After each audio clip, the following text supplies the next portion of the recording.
नमस्कार मित्रांनो, आज आपण जाणून घेणार आहोत ॲडेनियम प्लांटचं जीवन सायकल. ॲडेनियमची सुरुवात त्याच्या बियांपासून होते. योग्य माती आणि हलके पाणी दिल्यावर 2 ते 3 दिवसात बी उगवते.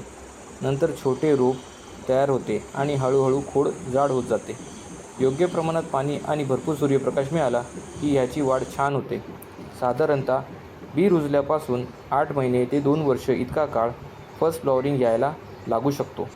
तर ग्राफ्टिंग केलेल्या रोपावर फुले लवकर लागतात. साधारणतः 4 महिने ते 8 महिने इतक्या काळात फुले यायला सुरुवात होते.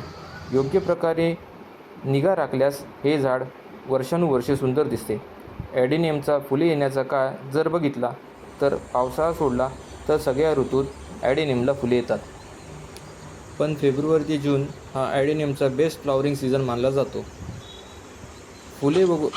फुले गळून गेल्यावर झाडाला शेंगा लागतात. शेंगा मोठ्या होऊन त्यातून बी निघायला जवळजवळ महिना ते 1.5 महिना लागतो.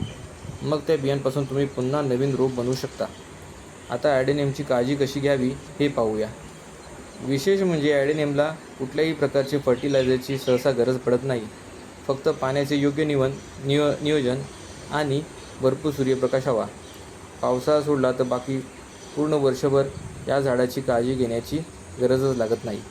पावसाळ्यात या झाडाला 15 ते 20 दिवसांनी एकदा पाणी घालावे आणि योग्य सूर्यप्रकाश मिळेल अशा जागी ठेवावे. मग तुमचं काम संपलं.